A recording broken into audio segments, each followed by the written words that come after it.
चलिए दोस्तों आज का टॉपिक शुरू करते हैं। आज का टॉपिक हमारा है COP27 पर। और जैसा कि हम लोग को पता है कि COP27 जो बैठक होती है ये UNFCCC के अंतर्गत होती है।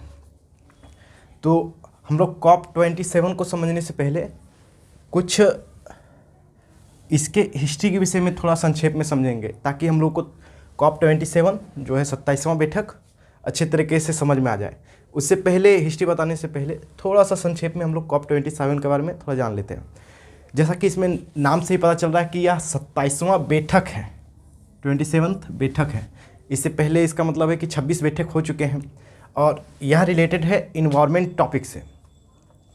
जैसा कि हम लोग को पता है कि अभी हम लोग इन्वायरमेंट क्राइसिस के दौर से गुजर रहे हैं, और ऐसे में यह बहुत ही महत्वपूर्ण हो जाता है कि जिस क्राइसिस से हम लोग गुजर रहे हैं उसका सॉल्यूशन हम लोग कुछ ना कुछ दें।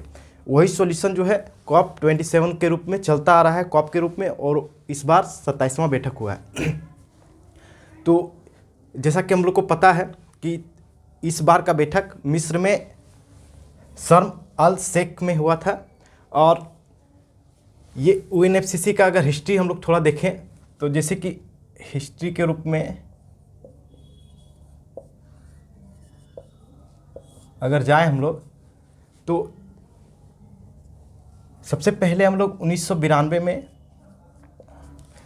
एक बेसिक सहमति पर कायम हुए कि पर्यावरण के सुरक्षा के लिए, स्वास्थ्य के लिए एक कंटिन्यूअस कोई इंस्टीट्यूशन होना चाहिए। और उस इंस्टीट्यूशन का नाम हम लोगों ने UNFCCC रखा, जिसका फुल फॉर्म है United nation climate change framework convention.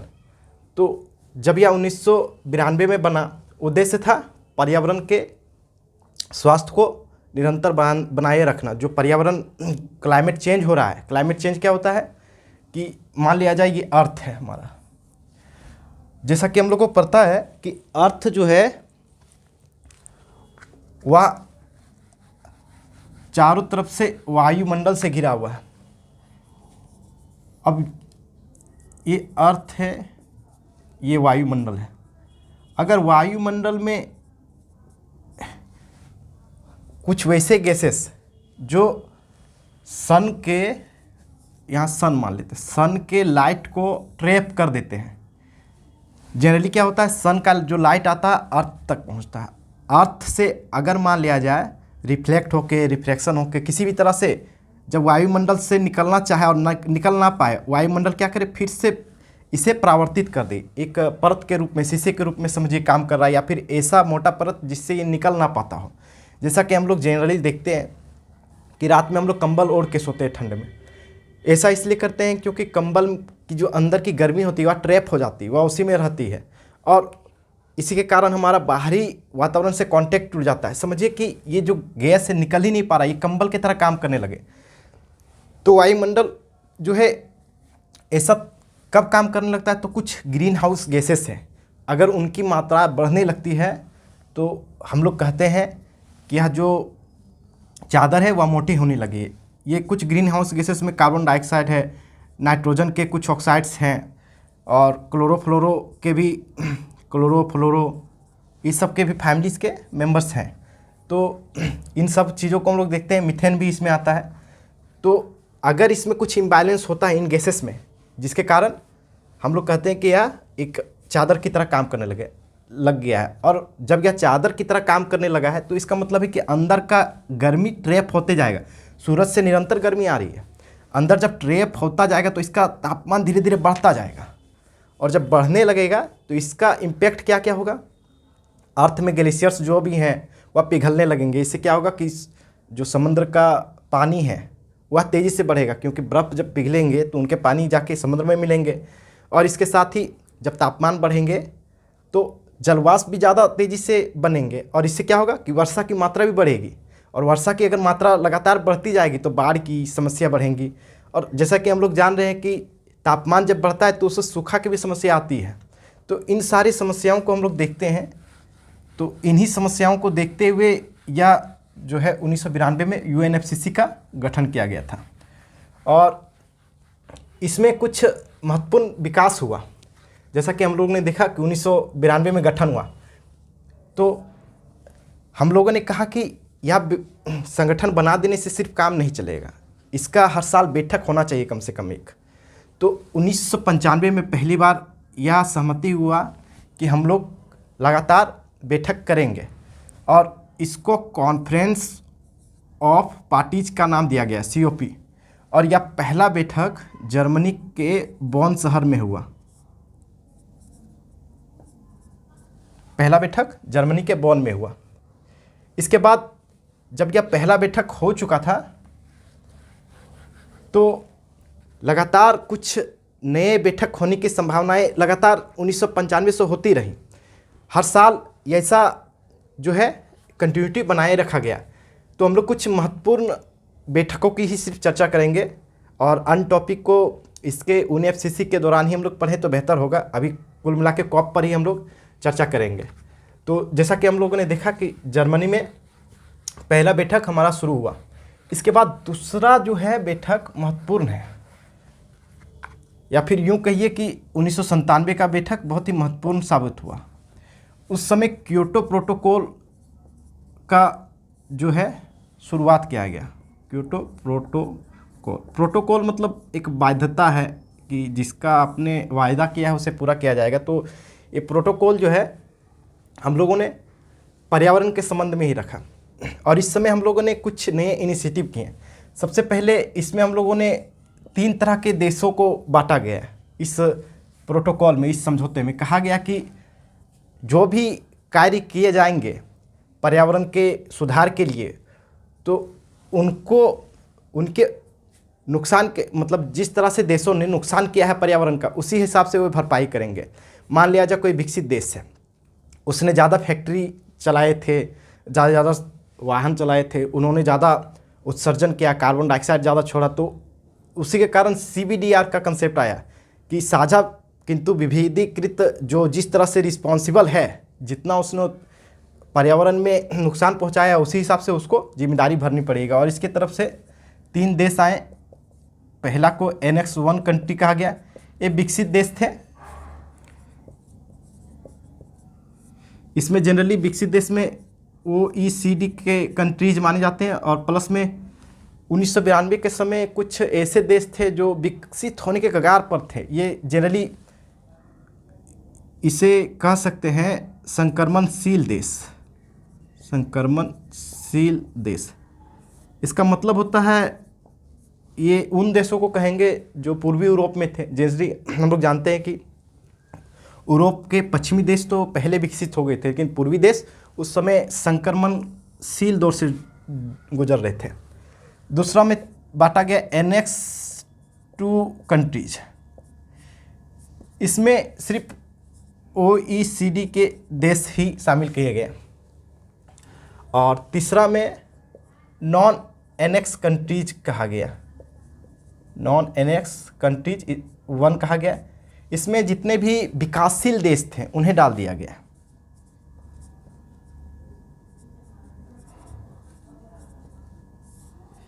तो हम लोगों ने देखा कि इस प्रोटोकॉल के हिसाब से 3 देशों में विभाजित कर दिया गया। और इसमें पहली बार यह कहा गया कि विकसित देश ज़्यादा उत्सर्जन किए हुए हैं, उन लोगों ने ज़्यादा पर्यावरण को जो है ग्रीन हाउस गैस छोड़े गए हैं इनके द्वारा। तो इन तीनों को बाद में हम लोग यूज करेंगे, इसलिए छोटा संक्षेप में हम लोगों ने इसे लिखा है। और अगर हम लोग अब देखें कि इसका रोल क्या है, तो सबसे पहले अगर हम लोग देखें क्योटो प्रोटोकॉल में ही कुछ नियम बनाएंगे कि हर साल अब जो है एक टारगेट दिया जाता था कि आप इतना उत्सर्जन कम कीजिए, कार्बन डाइऑक्साइड का, मीथेन का, क्लोरोफ्लोरो, जितने भी नाइट्रोस के ऑक्साइड जो है उनका कम करना 5% से 20% से 30% से 40% से। और लगभग विकसित देशों का यह टारगेट है कि 2050 तक न्यूट्रल हो जाए। हम लोगों ने भी पंचामृत के तहत 2070 तक खुद को कार्बन जो है कार्बन से रहित देश या कार्बन तटस्थ देश घोषित करने का ऐलान किया है।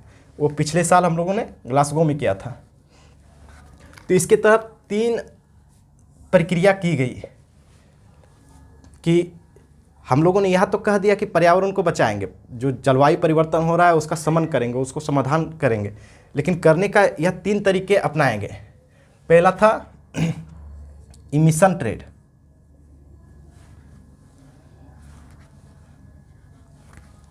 इसमें क्या होता था,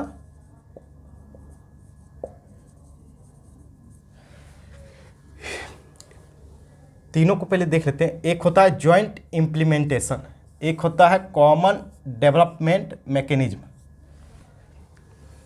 इमिशन ट्रेड होता है कि मान लिया जाए किसी देश ने एक सीमा से ज़्यादा कार्बन उत्सर्जन किया है, किसी देश को मिला था कि आप 10,000 टन ही कार्बन उत्सर्जित कर सकते हैं, उसने किया कितना, 1,000 टन अतिरिक्त किया। तो कहा कि जो आपने 1,000 टन अतिरिक्त उत्सर्जन किया है, तो जो देश 1,000 टन कम उत्सर्जित किया है आप उससे कार्बन खरीदिए, क्योंकि उसने सेव किया है, उसको भी 10,000 उत्पादन करने का मौका मिला था, उसने तो किया 9,000 ही। तो इसका मतलब है 1,000 टन उसका बचा हुआ है, तो इसका मतलब है कि आप उससे खरीद लीजिए। तो इसका मतलब है कि कार्बन का व्यापार यहाँ शुरू हो गया, और यह व्यापार जो है विकसित देशों में ही होता था, विकसित से विकसित, अर्थात annex 1 countries, annex between annex 1 countries. JI भी विकसित या एनेक्स 1 कंट्रीज के बीच ही होता है। लेकिन इसमें क्या होता है कि मान लिया जाए किसी देश को कुछ उत्पादित करना है, अब उसका कोटा है, मान लिया जाए 100 टन का कोटा है कि उसे इतना उत्पादित करना है, लेकिन अब उसको लग रहा है कि मुझे तो 110 टन उत्पादन करना है। किसी भी फैक्ट्री में मान लिया जाए कार मैन्युफैक्चरिंग कर रहा है, बिजली बना रहा है, तो कोयला से उसे 110 टन उत्सर्जित करना पड़ रहा है, उसको दिया गया है 1,000 टन। तो क्या करेगा ये 10 टन, या तो किसी दूसरे देश से जिसने 10 टन कम उत्पादित किया है उसके हिसाब से खरीद ले, इमिशन ट्रेड करे, या तो जॉइंट इम्प्लीमेंटेशन के रूप में क्या कर सकता है कि किसी दूसरे देश में, ये देश कौन सा है, एनेक्स 1 कंट्रीज में ही, किसी ऐसे चीज़ में इन्वेस्ट करे जिससे कि उसका 10 टन का जो उत्सर्जन हो रहा अधिक, तो उस देश में जो 10 टन है उत्सर्जन होने को कम कर दे, रिड्यूस कर दे। वह क्या कर सकता है, टेक्नोलॉजी दे सकता है। ये टेक्नोलॉजी क्या हो सकता है, मान लिया जाए कोयला से कोई उत्पादन कर रहा था दूसरे देश में, वहाँ पर सोलर प्लांट लगा दिया गया है। अब सोलर प्लांट अतिरिक्त 10 टन अवशोषित करने के लिए लगाया जाएगा कि उतना एनर्जी ये जनरेट कर दे जितना कि 10 टन कोयला, 10 टन अगर उत्सर्जित होता कार्बन डाइऑक्साइड कोयला जलने से, तो उसको वह इक्विवेलेंट कर दे या बैलेंस कर दे। जब यह टेक्नोलॉजी दे सकता है, या फिर सबसे अच्छा है पेड़ पौधे भी लगा दें, ये से भी कर सकते हैं। तो इन दोनों को हम लोगों ने देखा। ये जनरली हम लोग देखते हैं व्यापार होता है कार्बन का डायरेक्ट, लेकिन इसमें कार्बन का व्यापार ना होकर टेक्नोलॉजी ट्रांसफ़र कर सकते हैं। जितना का हम लोग ने एक्स्ट्रा कार्बन जनरेट किया है या मीथेन जनरेट किया है, ये सब में, या पेड़ पौधे लगा सकते हैं, कुछ भी कर सकते हैं इसमें, लेकिन यह डायरेक्ट कार्बन ट्रेड यहाँ नहीं होता है। और एक तीसरा है हमारा अपना CDMA, या CDMA जो है हमारे अपने देश यानी कि विकसित और विकासशील देश के बीच होता है। ऐसा कह सकते हैं कि annex 1 between annex 1 and annex 3 के बीच, एनेक्स 3 नहीं, नॉन एनेक्स 1 के बीच यह ट्रेड होता है between annex 1 and non annex 3 country के बीच, नॉन एनेक्स 1 के बीच। तो इसमें भी सेम कैटेगरी है, इसमें भी CDMA में टेक्नोलॉजी ट्रांसफ़र किया जा सकता है, पेड़ पौधे के लिए वित्तीयन दिया जा सकता है, या उतना मात्रा में दिया जाएगा जितना कि किसी देश ने एक्स्ट्रा कार्बन जनरेट किया है, उसी को न्यूट्रल करने के लिए दिया जाता है। मान लिया जाए हम लोग जनरली देखते हैं कि फॉरेस्ट 2.0 के हिसाब से USA भारत को फंडिंग करता है, या CDMA के तहत ही किया जा रहा है। या CDMA के तहत कैसे करता है, मान लिया जाए कि 100 टन उत्पादित करने का टारगेट दिया गया था USA को, अब USA ने किया है 110 टन उत्पादित, तो 10 टन अतिरिक्त जो किया ये 10 टन, तो उस 10 टन का भरपाई यहाँ पर या टेक्नोलॉजी ट्रांसफ़र करके, जंगल लगा के, किसी भी तरीके से कर सकता है। तो यहाँ पर हम लोग के लिए या CDMA एक मैकेनिज्म के रूप में काम करता है। और जैसे कि हम लोग को पता है कि ट्रेड जो है मिनिमम 1000 टन का होता है, तो 1000 टन के ट्रेड को ही इमिशन ट्रेड कहते हैं।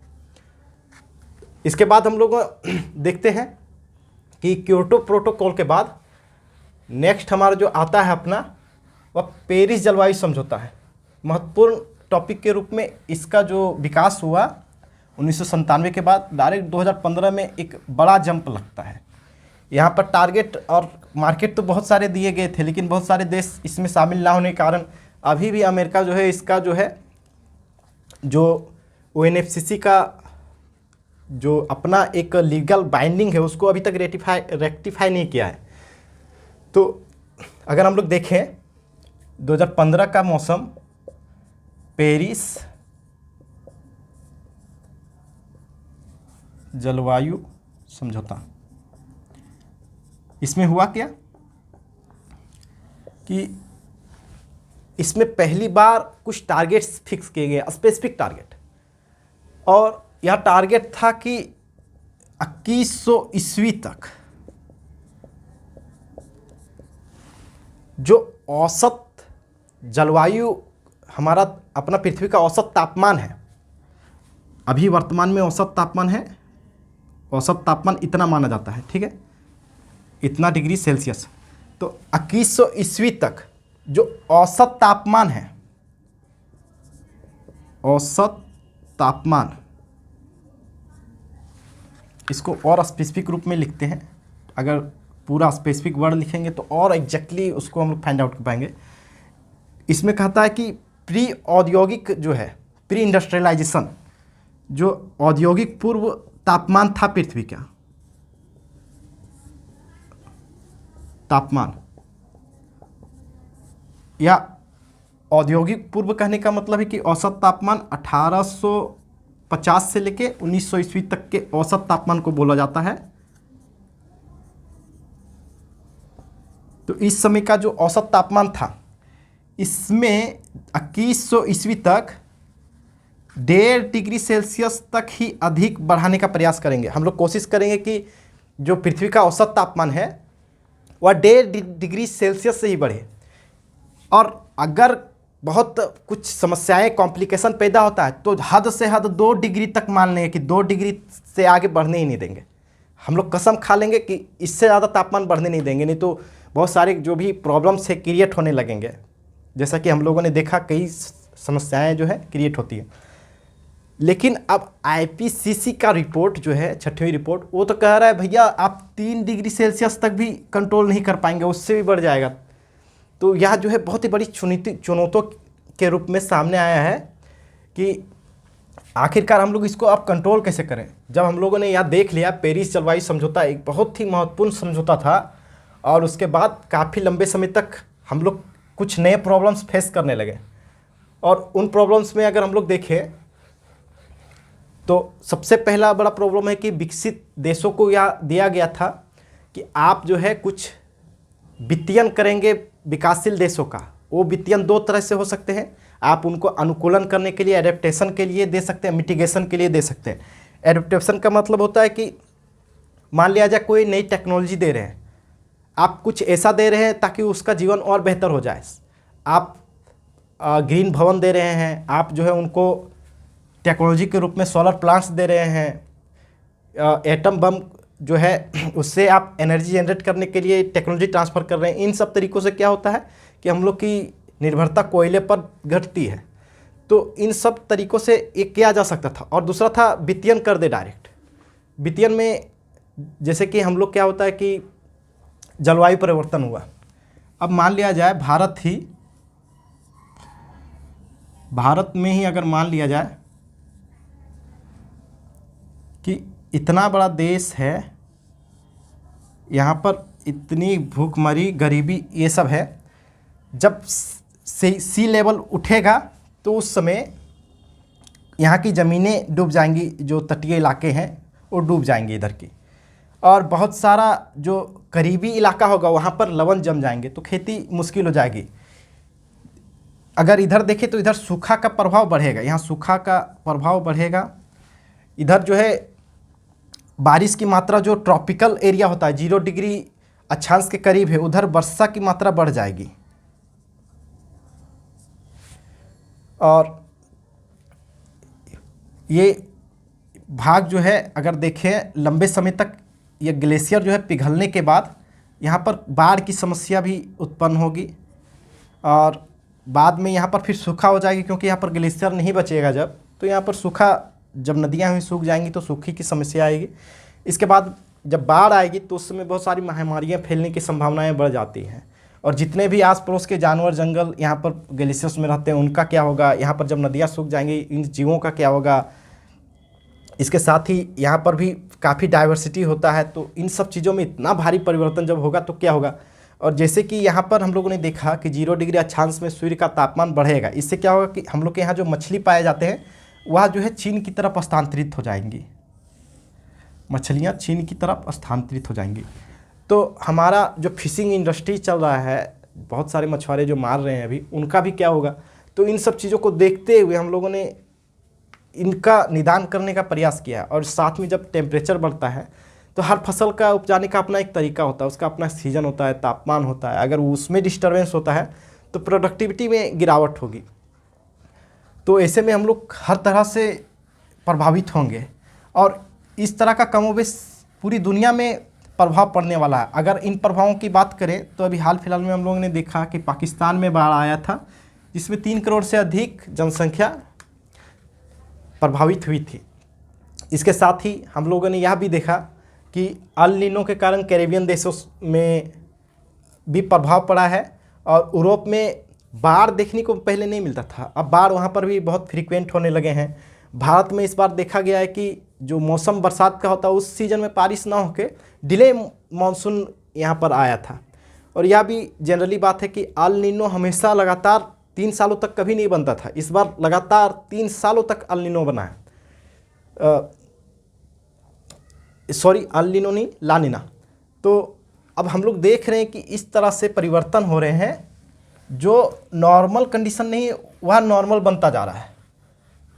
और जो विकसित देश हैं वह भी सोच रहे हैं कि अगर मान लिया जाए हम लोग जो गरीब देश हैं उनका अगर ठेका ले लेते हैं, ठेका का मतलब है कि एडेप्टेशन और मिटिगेशन के लिए हम लोग फंडिंग करते हैं, टेक्नोलॉजी ट्रांसफ़र करते हैं और यह भी रिस्क लें कि हम लोग बाद में जो भी प्रॉब्लम होंगे, यहाँ पर प्रॉब्लम का अर्थ है कि जैसे कि मान लिया जाए यहाँ पर काफ़ी सारे प्रॉब्लम्स क्रिएट हो रहे हैं, भूख और बेरोजगारी होंगे और साथ में विस्थापन होगा जब बहुत ज़्यादा क्राइसिस होगा।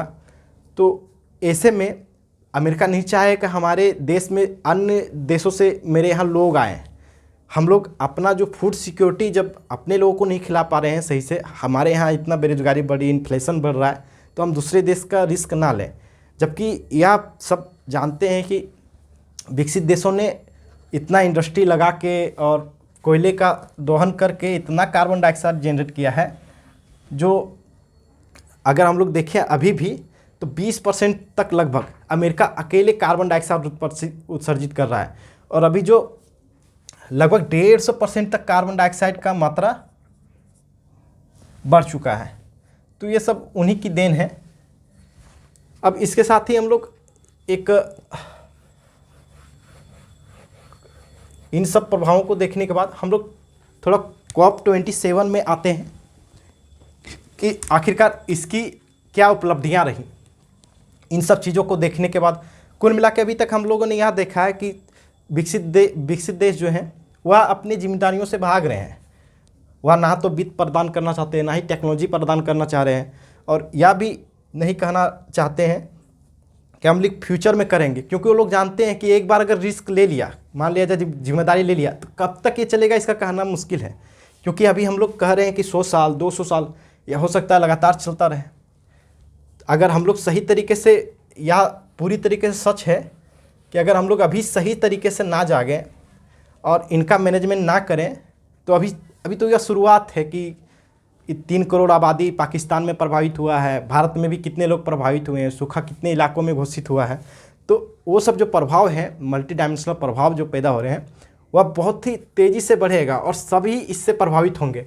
तो उसके लिए हम लोग थोड़ा उपलब्धियों को देखते हैं कि 27 का उपलब्धियां क्या क्या रहीं। जैसा कि हम लोग को पता है कि 2016 के बाद पहली बार अफ्रीका में पुनः ये बैठक हुआ था, तो इसलिए यह महत्वपूर्ण हो जाता है कि जब भी किसी विकासशील देश में कॉप का बैठक होता है तो हम लोग जो जितने भी विकासशील देश हैं, विकसित देशों पर यह प्रेशर बनाते हैं कि कुछ ऐसा समझौता हो जाए जिससे कि विकासशील देशों और अल्प विकसित देशों का कुछ लाभ हो, या जो जलवायु परिवर्तन का प्रभाव पड़ रहा है उससे हम लोग कुछ निजात पा सकें। अभी जो इन निजातों की बात कर रहे हैं, तो पहला जो बड़ा समझौता हुआ है इस बार, लॉस एंड डैमेज फंड की स्थापना की बात की गई। डैमेज फंड की स्थापना की बात की गई। सबसे बड़ा उपलब्धि यही है।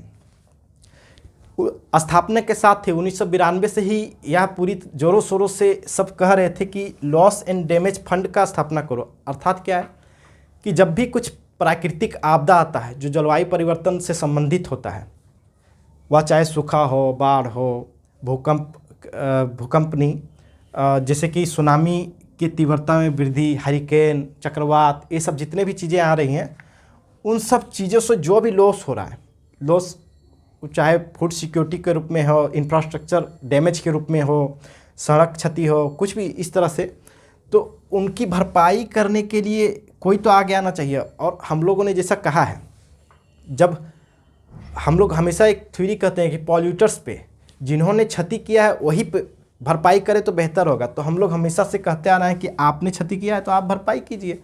तो विकसित देशों ने इस बार इस बात को मान लिया कि हम लोग भरेंगे, और अभी सिर्फ यह समझौता एक समझौता के रूप में स्वीकृत हुआ है। पूरी तरीके से इसका अभी तक खाका नहीं खींचा गया है, लेकिन जो जो बातें सामने आई हैं, पहला बात यह सामने आई है कि लगभग $500 बिलियन का यह फंड बनने वाला है, और हर साल लगभग $200 बिलियन के बढ़त के साथ यह बढ़ता जाएगा।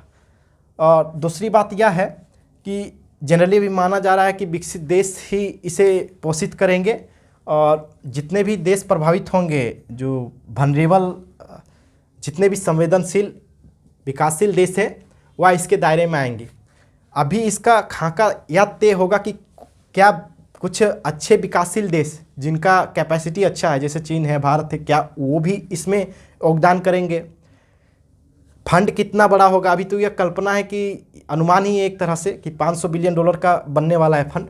तो वो एग्जैक्टली कितना होने वाला है, इसकी बैठकें किस तरह से होंगी, कौन इसका लाभ प्राप्त कर सकता है, इसके लिए अभी एक ट्रांजिशन कमेटी का गठन किया गया है, और इसका रिपोर्ट अगले साल प्रस्तुत होगा। और अगले साल कहाँ प्रस्तुत होगा? यूएई, यूनाइटेड अरब एमिरेट में। अगला बैठक जो COP 28 होने वाला है वो यहीं होने वाला है, और इसीलिए अगले साल ही इसका रिपोर्ट अब यहाँ पर प्रस्तुत होगा। तो अगले साल तक हमें इंतज़ार करना पड़ेगा इसकी हर एक बारीकियों को समझने के लिए, और जैसे ही अगले साल का रिपोर्ट आएगा उस समय हम लोग इसको डिटेल से देखेंगे। लेकिन यहाँ एक बड़ी उपलब्धि के रूप में हम लोग देख रहे हैं। अब नेक्स्ट अपना उपलब्धि है, एक अवेयर प्रोग्राम के रूप में शुरुआत किया गया है।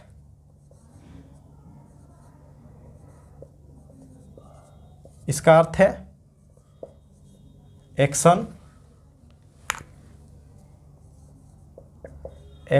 On water adaptation and resilience. अब इसमें क्या होने वाला है, जैसा कि हम लोग को जानते हैं कि हम लोग बहुत ज़्यादा जल बर्बाद कर रहे हैं, और कई जगह सूखे की समस्या के कारण भौम जल स्तर भी काफ़ी नीचे जा चुका है। तो ऐसे में हम लोगों ने यह कहा है कि जिस तरह से जलवायु परिवर्तन हो रहा है, सूखे की समस्या बढ़ेगी। इससे में हम लोग अगर वाटर मैनेजमेंट करेंगे, वाटर मैनेजमेंट कैसे करेंगे? पहला तो जल का एफिशिएंटली यूज करेंगे, दक्षतापूर्ण यूज करेंगे, और दूसरा हम लोग इसमें क्या करेंगे कि जो जल हम लोग जो भी हमारे पास जल है, और जो हमारे पास हर साल वर्षा के रूप में, अन्य रूप में जो भी स्रोत से जल उपलब्ध होते हैं, उनका संरक्षण भी करेंगे, उनमें अभिवृद्धि भी करेंगे। तो इससे हमारा यह जल संकट जो है ख़त्म होगा भविष्य में। नहीं तो हम लोगों को पता है कि वाटर कमी के कारण कई जल युद्ध हो सकते हैं, जैसे कि बोलिविया में जल युद्ध के बारे में सभी जानते हैं। तो जल के विषय में एक महत्वपूर्ण समझौता हुआ है। नेक्स्ट हमारा है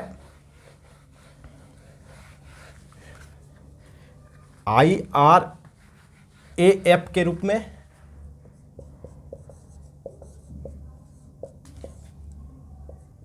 इंफ्रास्ट्रक्चर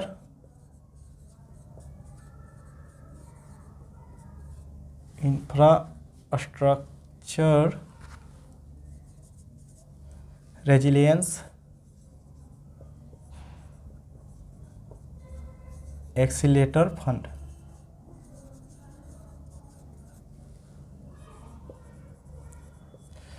इसमें क्या होने वाला है कि इंफ्रास्ट्रक्चर, जो भी हमारे इंफ्रास्ट्रक्चर है, चाहे वो बिल्डिंग्स हो चाहे वो सड़क हो, उनको टिकाऊपन बनाने के लिए, लंबे अवधि तक उसको बचाए रखने के लिए, मजबूती बनाए रखने के लिए एक फंड की स्थापना की गई है।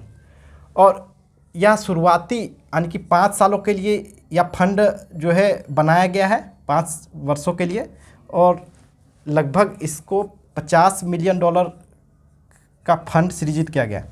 इसका मतलब है कि अब किसी देश में अगर हमें इंफ्रास्ट्रक्चर संबंधी स्ट्रॉन्गिटिविटी प्रदान करना है, तो ऐसे में IRAF फंड जो है उसके हिसाब से हम लोग उसको फंडिंग करके मजबूत प्रदान करेंगे। और जो जलवायु परिवर्तन संबंधी नुकसान है उसके हिसाब से इंफ्रास्ट्रक्चर को सहनशील बनाएंगे। नेक्स्ट है हमारा global shield plan. Global shield plan, इसमें क्या कहा गया है कि कोई भी देश, जो विकासशील देश है, अगर किसी आपदा से उसको क्षति पहुंचती है तो इसके माध्यम से कुछ वित्तीयन किया जाएगा, कुछ उसको पैसे दिए जाएंगे जिससे कि वह अपना क्षतिपूर्ति जो है रिकवर कर सके, या फिर कुछ जो लॉस हुए हैं उससे रिकवरी प्राप्त कर सके। तो ऐसे में अभी जो पाकिस्तान है इस योजना के तहत वह लाभ ले सकता है। तो जितने भी देश हैं अगर इस तरह से समस्याएं से ग्रस्त होती हैं, क्योंकि आपदा जो है प्राकृतिक आपदाएं किसी देश पर भी अब कहर बन के टूट सकती हैं। जिस तरह हम लोग देख रहे हैं, जहाँ पर बाढ़ नहीं आना चाहिए था यूरोप में, वहाँ आ रही है बाढ़। तो ऐसे भयानक तरीके जो हम लोग को नज़र आ रहे हैं, और अभी जो सहारा रेगिस्तान है उसका जो विस्तार हो रहा है सूखा का, तो ऐसे में हम लोगों ने देखा है कि इन सब प्लान का काफ़ी देशों को लाभ होगा, कम से कम वो जो गरीब हैं। इसके साथ ही हम लोगों ने एक जॉइंट टेक्नोलॉजी मैकेनिज्म की भी शुरुआत की है। ये पंचवर्षीय रूप में शुरुआत की है, जॉइंट टेक्नोलॉजी मैकेनिज्म। ये पंचवर्षीय रूप में शुरू किया गया है, या 2023 से शुरुआत होकर 2027 तक चलेगा। इसमें जो है कुछ टेक्नोलॉजी जो है उसको स्ट्रॉन्ग किया जाएगा, जैसे कि वाटर से रिलेटेड हो गया, इंडस्ट्री को मजबूत करने के लिए एनर्जी से रिलेटेड हो गए, जैसे कि सोलर प्लांट, विंड प्लांट। इन सब चीज़ों से क्या होगा कि हमारा जो एडेप्टेशन और जो एडेप्टेशन से संबंधित चीज़ें हैं उनको हम लोग अपना पाएंगे। नए तरीके जो हैं, अभी जैसे कि हम लोग को ISA के रूप में सोलर अलायंस चला रहे हैं, इंटरनेशनल सोलर अलायंस। उसके हिसाब से क्या कर रहे हैं कि पुरातन तरीके से जो हम लोग ऊर्जा उत्पादित कर रहे थे उसकी जगह एक सौर ऊर्जा की जो है वैश्विक रूप से स्वीकृति प्रदान की गई है, और इसको विश्व रूप में हम लोग इसको विस्तार कर रहे हैं। ऐसे में यहाँ पर जितने भी तरीके से टेक्नोलॉजीज हो सकते हैं उनको संयुक्त रूप से विकसित और विकासशील देश, जितने भी इनके कॉप के कॉन्फ्रेंस ऑन पार्टीज के मेंबर्स हैं, वो एक दूसरे से कॉपरेट करेंगे। खास तौर से विकसित देश विकासशील देश से कॉपरेट करेंगे, क्योंकि टेक्नोलॉजी उन्हीं के पास अधिक है। इसके साथ ही एक ग्लोबल ऑफशोर विंड अलायंस का भी विस्तार हुआ है। ग्लोबल जो इसमें क्या था जनरली, या जो अपना एक संगठन है GOWA, global offshore wind alliance. इसमें जनरली क्या था कि पवन ऊर्जा से ऊर्जा बनाना, इलेक्ट्रिसिटी जनरेट करना, या जो है कुछ नॉर्वेजियन जैसे स्कैंडिनेवियन कंट्रीज़ ने डेवलप किया था, नॉर्वे ये सब जो देश थे, डेनमार्क ये सब, उन लोगों ने शुरू किया था। इसमें यहाँ पर सदस्यता और बढ़ाई गई। कुछ देश जैसे कि UK है, USA है, ये सब देश भी अब ज्वाइन करने लगे हैं। अब इसका महत्व क्या है कि अगर कुछ टेक्नोलॉजी ऐसा है जो जिससे एडेप्टेशन हो सकता है नई टेक्नोलॉजीज़ को और हम लोग बढ़ सकते हैं, तो ऐसे में यह महत्वपूर्ण हो जाता है कि हम लोग कार्बन डाइऑक्साइड को तो कम से कम कर सकते हैं। तो यहाँ पर एक टेक्नोलॉजी के रूप में हम लोगों ने देखा, इसकी भी चर्चा हुई थी। एक समन कार्यक्रम के रूप में भी शुरुआत किया गया है। इसमें क्या कहा गया है कि अब प्रतिवर्ष 2023 से प्रतिवर्ष 2030 तक साल में कम से कम 2 बार सभी देश बैठेंगे। 2 बार प्रतिवर्ष बैठक होगी और इस बैठक का और चाहे संवाद का एक ही उद्देश्य होगा कि यह जो जलवायु परिवर्तन संबंधी गैसेस जो बढ़ रही हैं उसको कम से कम कैसे किया जाए। यहाँ बातचीत होगी बैठ के कि कैसे आप ईंट के भट्टों को कम करेंगे, कोयला जो कोयले से एनर्जी बना रहे उसको क्या कैसे कम करना है, अन्य तकनीक को कैसे अपनाएंगे। तो यहाँ पर समन कार्यक्रम के रूप में एक नया कार्यक्रम की भी शुरुआत हुई है। एक और प्रतिबद्धता के रूप में जैसे कि 2009 में एक प्रतिबद्धता कसम खाए थे विकसित देशों ने कि 2020 से हम लोग 100 बिलियन फंड जो है $100 बिलियन का फंड विकासशील देशों को देंगे। लेकिन अब तो 2022 आ चुका है, यह प्रतिबद्धता पूरा ही नहीं हो रहा है। विकसित देश कसम तो खा लेते हैं लेकिन पूरा करने का वक्त आता है तब पीछे हटने लगते हैं। तो ऐसे में इन लोगों ने फिर से कहा है कि 2023 से इसको हम लोग शुरू कर देंगे। तो इस बैठक में COP27 में यह भी कहा गया 2023 से इसको फिर से कंटिन्यू कर देंगे। तो अगले साल से ही देखते हैं इसका क्या परिणाम आता है। एक और महत्वपूर्ण विषय के रूप में ग्लासगो इम्प्लीमेंटेशन के बारे में आया है। ग्लासगो क्रियान्वयन, जैसा कि हम लोग को पता है कि पिछला बैठक जो है ग्लासगो इंग्लैंड या UK में हुआ था। उस समय बहुत सारे, जिस तरह अभी हम लोगों ने COP27 में उपलब्धियों के बारे में पढ़ रहे हैं कि क्या क्या बैठक हुआ, क्या क्या निर्णय लिया गया, किन किन योजनाओं को ऊपर डिस्कस किया गया, क्या भविष्य में और प्लान है। उस समय ग्लासगो में भी काफ़ी चीज़ें हुई थी। तो कहा गया कि उस समय जो बातें हुई उनका क्रियान्वयन का वक्त आ गया है। सभी देशों ने काफ़ी कस्में खाई हैं कि हम 2050 तक जो है कार्बन न्यूट्रल हो जाएंगे। कुछ ने कहा कि हम इतना समय तक करेंगे, कुछ ने कहा कि हम टेक्नोलॉजी ट्रांसफ़र करेंगे। तो उस समय की जितने भी बातें हुई थी उनके क्रियान्वयन के लिए जो भी स्टेप्स हैं उनको आगे बढ़ाया गया है। और उस समय हम लोगों ने भी पंचामृत का कसम खाया था, 5 सिद्धांतें दिए थे कि 2070 तक जो महत्वपूर्ण बातें 2 हैं कि 2070 तक हम लोग कार्बन न्यूट्रल हो जाएंगे और 50% जो है अपना ऊर्जा का नवीनीकरण ऊर्जा या गैर जीवाश्म ऊर्जा से अपना जो है ऊर्जा की पूर्ति करेंगे। तो आखिरी बिंदु के रूप में ग्लासगो क्रियान्वयन था। तो हम लोगों ने देखा कि COP27 में काफ़ी महत्वपूर्ण बातें इस बार हुई हैं, लेकिन सबसे महत्वपूर्ण बातों के रूप में हम लोगों ने लॉस एंड डैमेज फंड के बारे में देखा है। और यह लॉस एंड डैमेज फंड 30 सालों से लगातार डिस्कशन में बना हुआ था और 30 सालों के बाद यह जाके एक सफलता के रूप में हम लोगों ने इसको अर्जित किया है।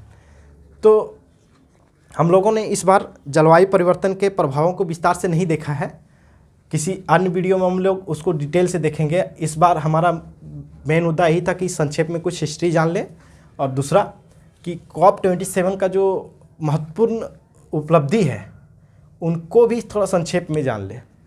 तो यहीं पर आज अपना टॉपिक हम लोग ख़त्म करते हैं। अगले वीडियो के साथ हम लोग मिलेंगे।